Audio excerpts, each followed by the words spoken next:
Assalamualaikum warahmatullahi wabarakatuh. Jumpa lagi bersama sahabat-sahabat Matan TV dimanapun berada. Setiap tanggal 20 Mei, feed media sosial kita penuh dengan ucapan selamat Hari Kebangkitan Nasional. Di sekolah, di kampus, hingga di kantor-kantor pemerintahan, bendera dinaikkan, lagu kebangsaan dinyanyikan, dan makan para pahlawan ditaburi bunga. 20 Mei dipilih untuk mengenang lahirnya Budi Utomo pada tahun 1908.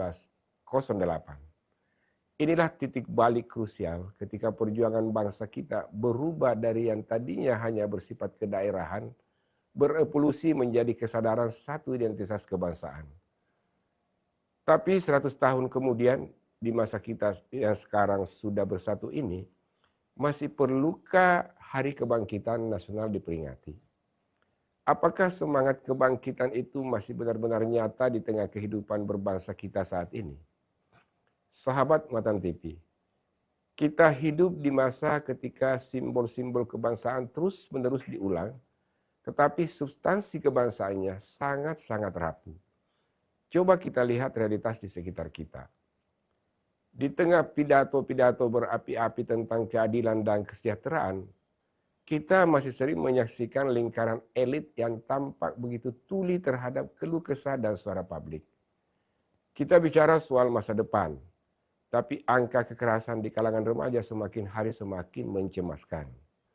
Kita bangga menjadi bangsa yang religius, namun angka kekerasan seksual yang terjadi di instansi pendidikan agama belum juga menurun. Kita lantang meneriakkan persatuan, tapi kasus intoleransi dan diskriminasi antara agama masih saja terjadi.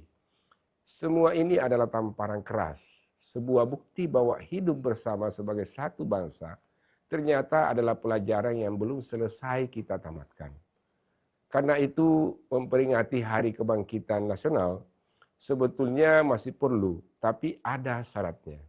Syaratnya adalah kita harus geser maknanya. Kita sudah tidak butuh lagi seremoni. Kita butuh perenungan yang jujur. Peringatan ini seharusnya menjadi momen bagi kita untuk berhenti sejenak dan bertanya, bangsa ini bangkit untuk siapa?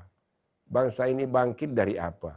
Jika yang bangkit setiap tahun hanyalah slogan semata, sementara empati sosial kita makin melemah dan keadilan terasa makin jauh, maka sejatinya yang selama ini kita rawat hanyalah kesibukan upacaranya. Itu bukan kebangkitan, hanya rutinitas. Mungkin justru di titik krisis inilah urgensi Hari Kebangkitan Nasional. Hari Kebangkitan Nasional perlu dipertahankan, bukan untuk memuja kejayaan masa lalu lagi, tetapi untuk menegur kita masa kini. Tema peringatan tahun 2026 yang berbunyi Jaga Tunas Bangsa Demi Kedaulatan Negara bukanlah pesan kosong. Itu adalah panggilan darurat bahwa kebangkitan hari ini harus diwujudkan lewat penguatan kualitas manusia Indonesia. Lewat pendidikan, lewat kolaborasi, dan lewat tanggung jawab kebangsaan yang nyata.